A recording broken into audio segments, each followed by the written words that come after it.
Hello friends, GS study with Sanjeev Kumar YouTube channel पर आपका हार्दिक अभिनंदन है। आज हम लोग 1857 के विद्रोह के परिचय, प्रमुख कारण, असफलता के कारण, विद्रोह का विस्तार और प्रमुख मत जानेंगे। आज ये सेशन डिटेल में चलेगा।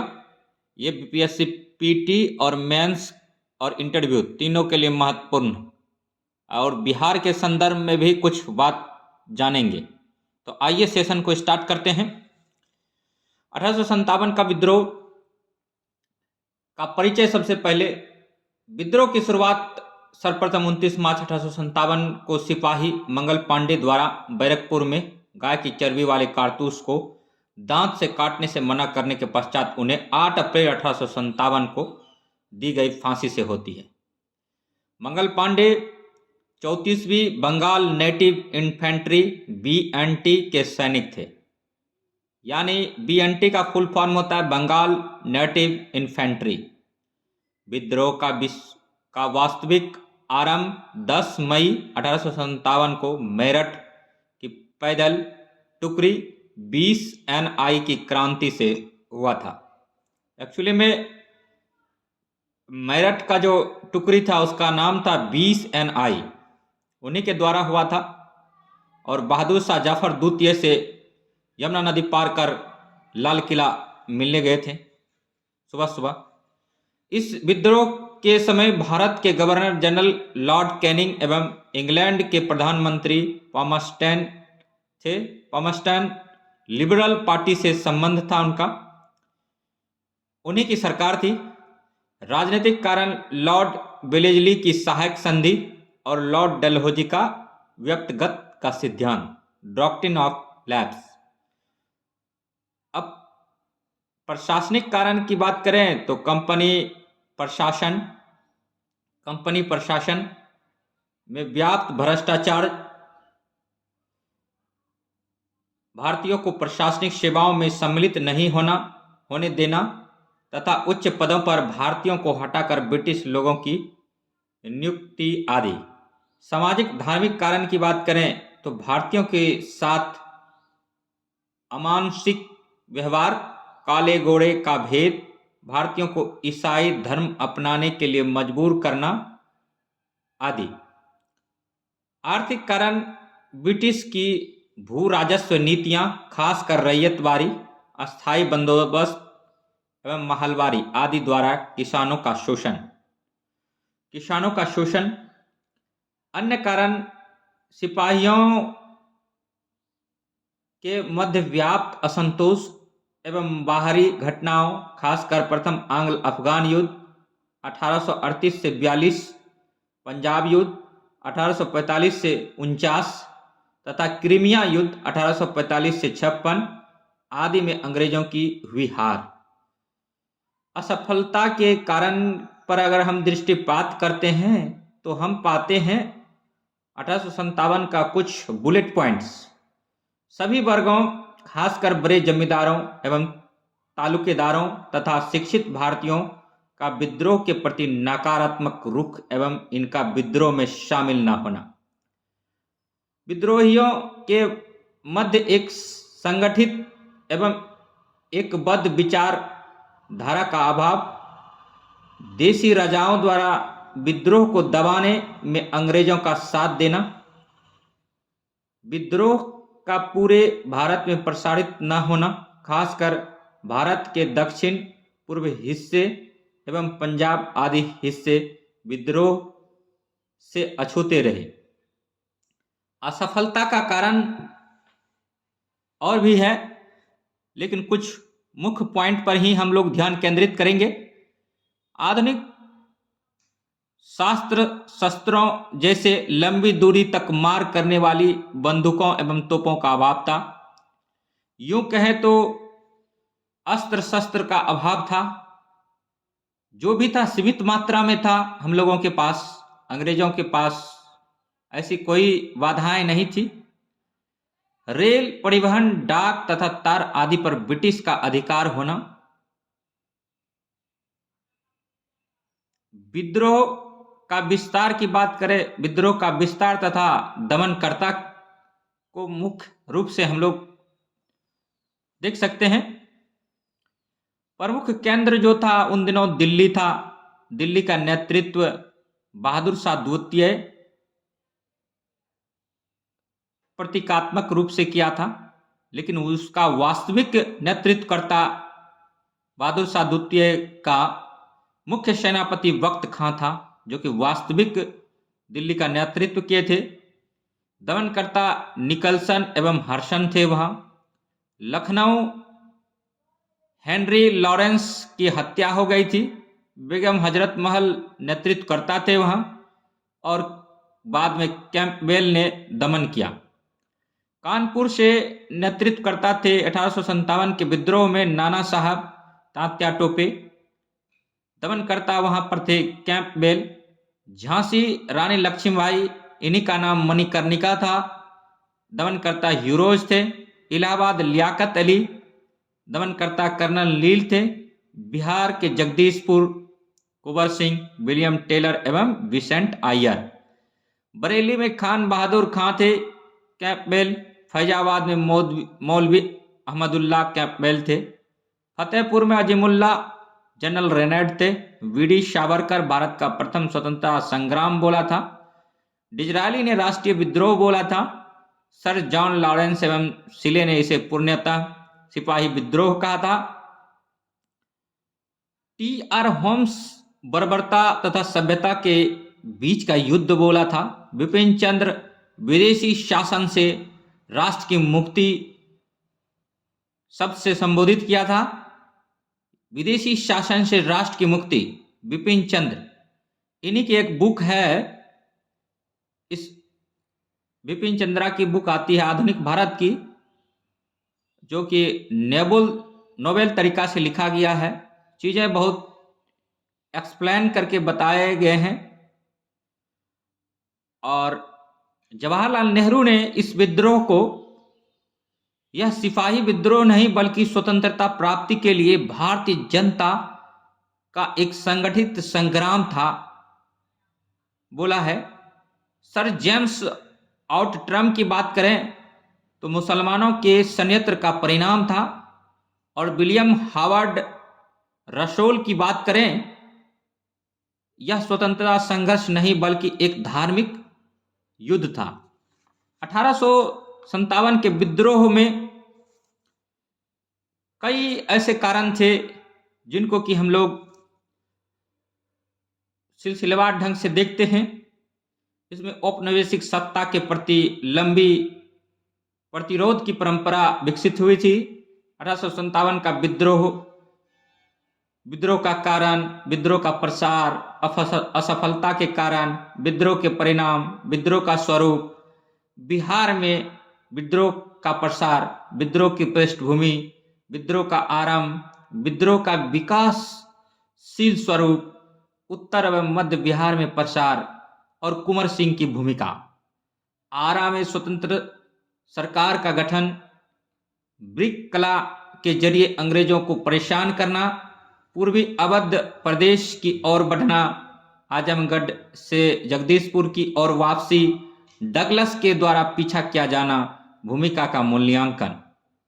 अगर इतने सारे पॉइंट को हम लोग डिस्कस कर लेते हैं तो बीपीएससी क्या यूपीएससी का एक भी क्वेश्चन 1857 के विद्रोह से नहीं छूटेगा। निसंदेह आप इनको देख लीजिए। 1857 के विद्रोह असफलता के कारण में भारतीय समाज का जमींदार, साहूकार एवं बुद्धिजीवी वर्ग अंग्रेजों का राजभक्त बना रहा, जिनके कारण भी माना जाता है विद्रोहियों में संगठन व नेतृत्व का अभाव था। अंग्रेजों की सैनिक क्षमता तथा डाक व तार व्यवस्था ने विद्रोह दबाने में महत्वपूर्ण भूमिका निभाई। विद्रोहियों के पास संसाधनों का अपर्याप्तता भी विद्रोहियों की असफलता का प्रमुख कारण था। 1857 के विद्रोह के दौरान हिंदुओं व मुसलमानों की एकता के मद्देनजर फूट डालो व शासन करो की नीति अपनाना, और आरंभ में हिंदुओं के प्रति तुष्टीकरण की नीति, जो 1870 में विलियम हंटर की पुस्तक इंडियन मुस्लिम के प्रकाशन के पश्चात मुस्लिम तुष्टीकरण की नीति में बदल गई। जॉन लॉरेंस ने ठीक ही टिप्पणी की है 1857 के बारे में, अगर उनमें से एक भी योग्य नेता निकला होता तो हम सदा के लिए हार जाते। यदि सिंधिया भी विद्रोह में सम्मिलित हो जाए तो मुझे कल ही बिस्तर गोल करना पड़ेगा। भारतीय समाज का एक प्रभावशाली वर्ग अंग्रेजों का राजभक्त बना रहा। इसी संदर्भ में हम बात करेंगे। जमींदार, शाहूकार एवं बुद्धिजीवी वर्ग इससे पृथक रहे। पटियाला, कश्मीर, भोपाल, ग्वालियर, जिंद व हैदराबाद के राजाओं ने विद्रोह का दमन करने में अंग्रेजों की सहायता की। इसी स्लोगन में कैनिंग का एक श्लोक है, यदि सिंधिया भी विद्रोह में सम्मिलित हो जाए तो मुझे कल ही बिस्तर गोल करना पड़ेगा। 1857 का स्वरूप। 1857 के विद्रोह का स्वरूप निर्धारण इतिहासकारों के मध्य मतभेद का विषय बना रहा। कारण यह है कि इस विद्रोह में संबंधित सबूतों का अभाव में किसी एक मत की स्थापना कठिन है। आमतौर पर अंग्रेज इतिहासकारों द्वारा इसे सिपाही विद्रोह कहा गया है। यह साबित करने का प्रयास किया गया है कि यह विद्रोह तत्कालिक था। जॉन लॉरेंस एवं सिले के अनुसार यह केवल सैनिक विद्रोह था। सिले कहते हैं, यदि एक स्थापित सरकार के विरुद्ध भारतीय सेना का विद्रोह था, एक पूर्णता देशभक्ति रहित व स्वार्थी सैनिक विद्रोह जिनमें ना कोई स्थानीय नेतृत्व का था और ना ही इसे सर्वसाधारण का समर्थन प्राप्त था। कुंवर सिंह की भूमिका की बात करेंगे आगे, लेकिन पहले देख लेते विद्रोह का स्वरूप। जॉन लॉरेंस एंड सिले सैनिक विद्रोह बोला था। टी.आर.ओ. होम्स सभ्यता व बर्बरता के बीच का युद्ध बोला था। रीज महोदय धर्मांधों का ईसाइयों के विरुद्ध युद्ध। सर जेम्स ऑट्रम और टेलर हिंदू मुस्लिम संयंत्रों का परिणाम। शशि भूषण शास्त्री सैनिक व असैनिक विद्रोहों का संयोग। डिजरायली व अशोक मेहता प्रथम स्वतंत्रता संग्राम। आर.सी. मजूमदार 1857 के विद्रोह ना तो प्रथम था, ना ही राष्ट्रीय और ना ही स्वतंत्रता संग्राम। विद्रोह का स्वरूप में काफी गहराई से अगर हम दृष्टिपात करते हैं तो हम पाते हैं कि कुंवर सिंह का जो खास करके बिहार में जो प्रभाव पड़ा काफी सराहनीय है। बिहार के संदर्भ में 1857 के विद्रोह की चर्चा ना तो कुंवर सिंह के बिना शुरू हो सकती है और ना ही समाप्ति। 80 साल का यह बुढ़ा जवान बिहार में 1857 के विद्रोह का प्रतीक बन गया था। अगर ओवरऑल 1857 की क्रांति का विद्रोह का प्रतीक को देखा जाए तो रोटी और कमल का फूल था।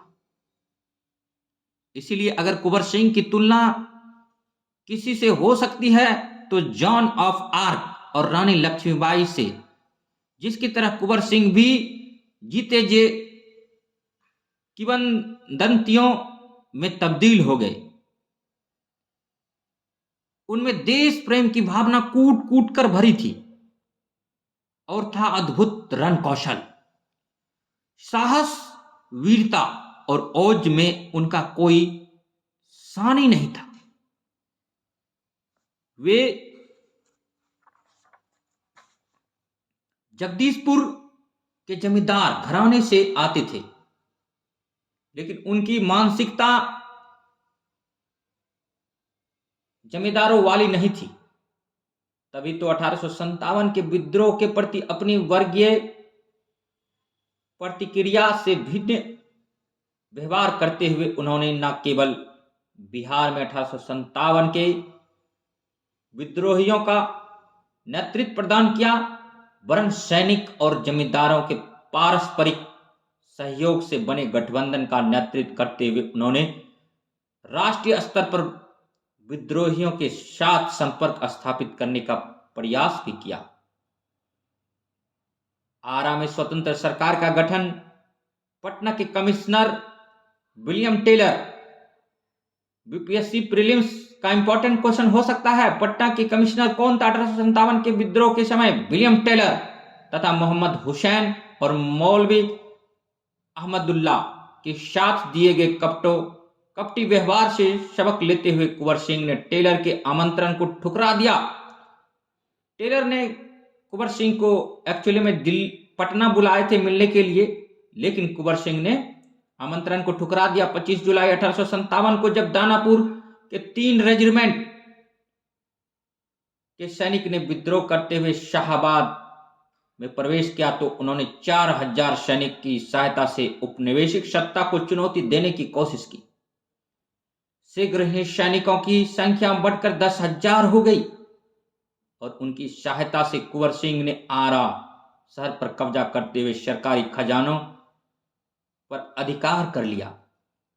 साथ ही वहां स्वतंत्र सरकार के गठन की घोषणा करते हुए उन्होंने स्वयं उस सरकार का नेतृत्व किया।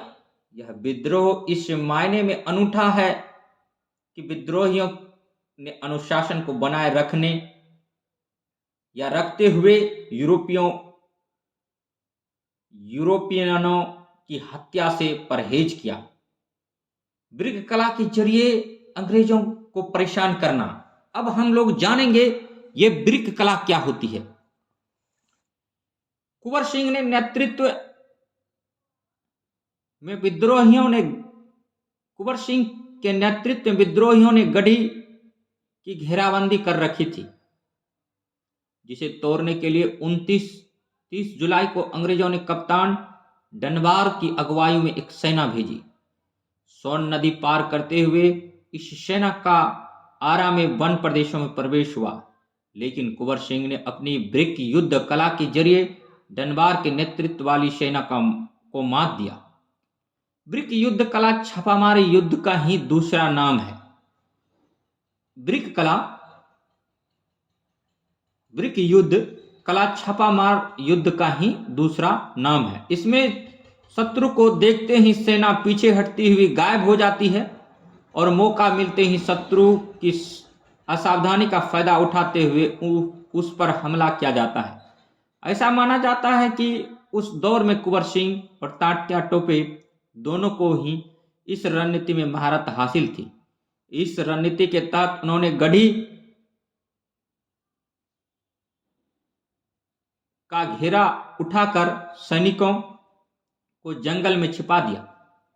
जैसे ही डनबार के नेतृत्व में अंग्रेजी सैनिकों ने जंगल में प्रवेश की खुफिया सूचना उन्हें मिली तो जंगल में छिपे भारतीय सैनिकों ने उन पर हमला बोल दिया। परिणामतः सिखों के द्वारा समर्थित और कप्तान डनबार के नेतृत्व वाली अंग्रेजी सेना को बुरी तरह से हार का सामना करना पड़ा। महज 50 अंग्रेजी सैनिक किसी भी तरह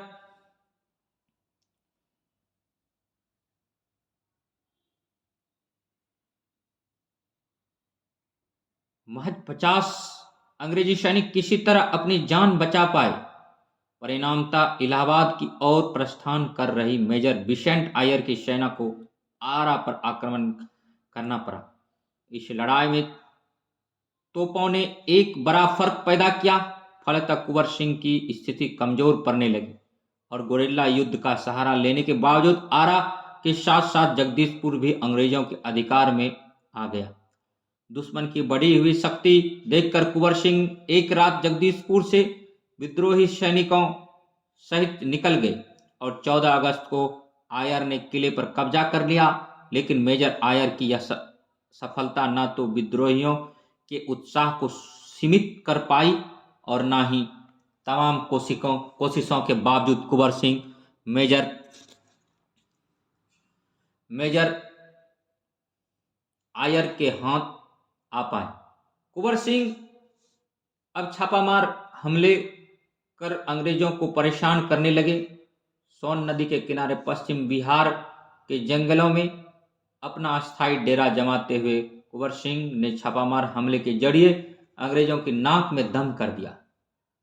प्रभावी खुफिया तंत्र की बदौलत यह स्थिति 6 महीने तक बनी रही और इस दौरान उन्होंने सैन्य संगठन को भी हर संभव मजबूत बनाने का प्रयास किया।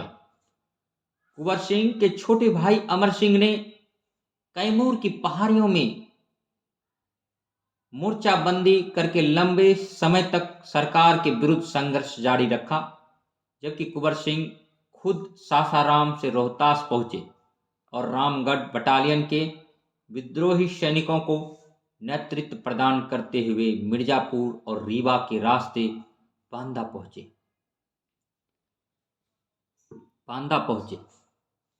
दास कैपिटल में कार्ल मार्क्स ने भी अमर सिंह एवं उनकी युद्ध पद्धति की प्रशंसा की। जैसा कि हम लोग जानते हैं, दास कैपिटल कार्ल मार्क्स की पुस्तक है।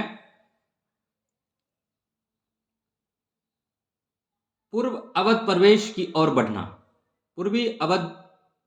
ओर बढ़ना। जैसे ही उन्हें पूर्वी अवध में अंग्रेजी सेना की ढीली होती पकड़ की खुफिया सूचना मिली, उन्होंने आजमगढ़, बनारस और इलाहाबाद पर हमला कर आरा और जगदीशपुर का बदला लेने की योजना बनाई।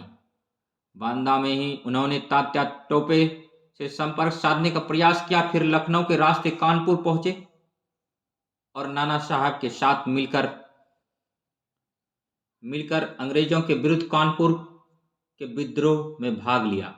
29 नवंबर 1857 को कानपुर पर नाना साहब का कब्जा होने के बाद कुंवर सिंह आजमगढ़ की ओर बढ़े।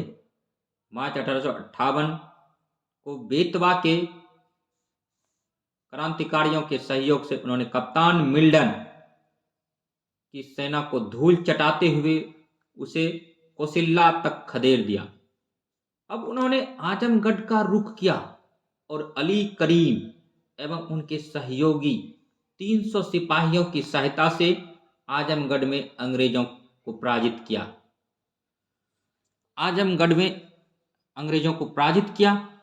आजमगढ़ से जगदीशपुर की ओर वापसी पर अब हम लोग बात करेंगे।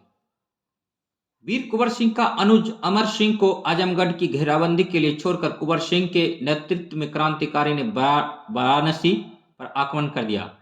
बनारस के बाहर उन्हें लॉर्ड मार्कर के नेतृत्व में तोपों से लैस अंग्रेजी सेना का सामना करना पड़ा। लखनऊ के क्रांतिकारी भी इस समय कुंवर सिंह के साथ हो गए, लेकिन अंग्रेज अब तक चौकन्ने हो चुके थे। उन्हें इस बात का एहसास हो चुका था कि कुंवर सिंह को ना रोकने की कौन सी कीमत उन्हें चुकानी पड़ सकती है। लॉर्ड कैनिंग के निर्देश के अनुरूप कुंवर सिंह पर अंग्रेजी सैनिकों का दबाव बढ़ने लगा। इलाहाबाद से लॉर्ड काके और लखनऊ से लुगार्ड ने आजमगढ़ की और कुंवर सिंह के घेरेबंदी के लिए आगे बढ़े। कुंवर सिंह को एक बार फिर से आमने सामने की लड़ाई की तुलना ब्रिक युद्ध कला की ओर लौटना पड़ा।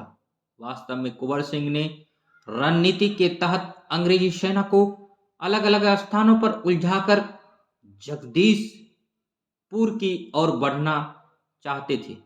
उन्हें अपने इस रणनीति में सफलता भी मिली। जब आजमगढ़ को मुक्त कराने के लिए मार्ग कर आजमगढ़ की ओर और जनरल लुगार्ड तानू नदी की ओर चल पड़े। अंग्रेज इस भ्रम में थे कि कुंवर सिंह आजमगढ़ को जीतने के लिए पूरी ताकत लगाएंगे, लेकिन कुंवर सिंह एक छोटी टुकड़ी तानू नदी के पुल पर छोड़, जिसने लुगार्ड को काफी देर तक उलझाए रखा, खुद गाजीपुर की ओर बढ़ चले। जब लुगार्ड को पता चला तब तक देर हो चुकी थी। फिर भी गुप्तचरों की सूचना के आधार पर लुगार्ड के नेतृत्व में अंग्रेजी सेना ने उनका पीछा किया, पर पहले से इस स्थिति के लिए तैयार कुंवर सिंह के हाथों लुगार्ड और अंग्रेजी सेना को करारी पराजय झेलनी पड़ी। बहुत जल्द अंग्रेजों की समझ में आया कि कुंवर सिंह गंगा पार कर जगदीशपुर पहुंचने की फिराक में है। डगलस के द्वारा पीछा किया जाना, कुंवर सिंह से युद्ध से पीटे मारकर और लुगाट के स्थान पर अब डगलस को कुंवर सिंह से निपटने की जिम्मेदारी सौंपी गई।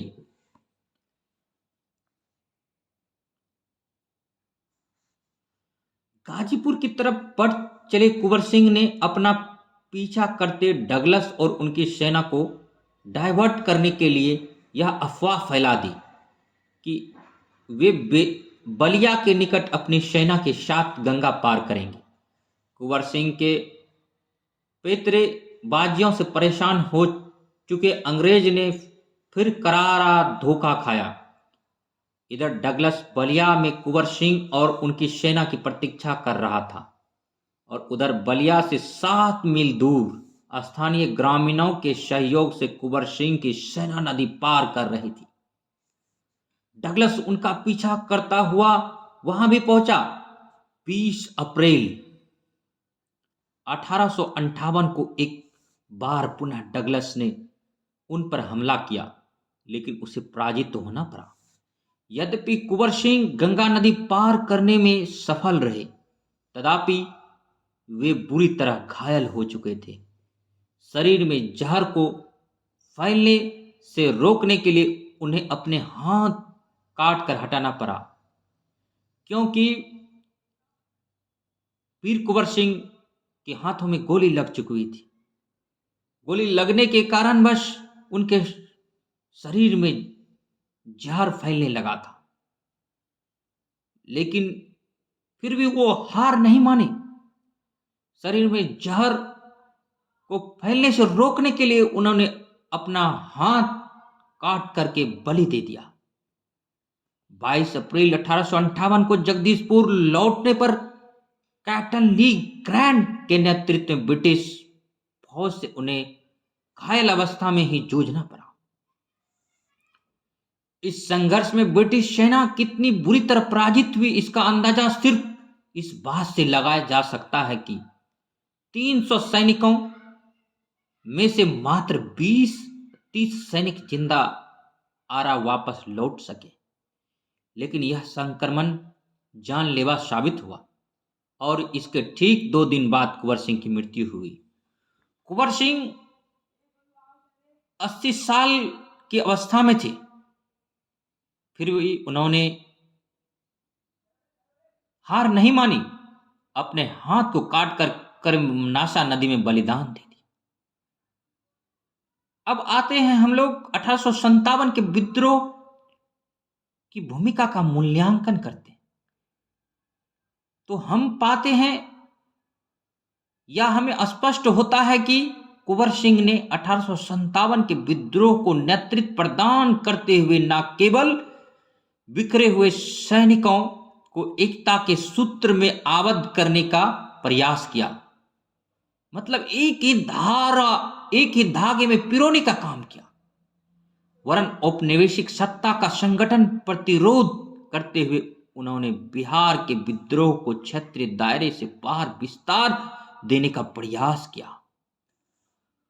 कुंवर सिंह के नेतृत्व की सफलता इस बात में है कि कई बार अंग्रेजों के हाथों शिकस्त पाने के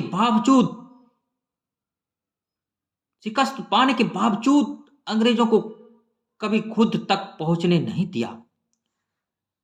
तमाम कोशिशों के बावजूद अंग्रेज उन्हें पकड़ पाने में असफल रहे और इस क्रम में कई बार उन्हें कुंवर सिंह के हाथों शिकस्त भी खानी पड़ी। शायद इतिहास में पहली बार कुछ बुक 75 साल कुंवर सिंह का युद्ध एज बताते हैं, तो कुछ 80 साल। बस हम ये कह रहे हैं कि 75 या 80 साल के बीच में कुंवर सिंह की एज रही होगी।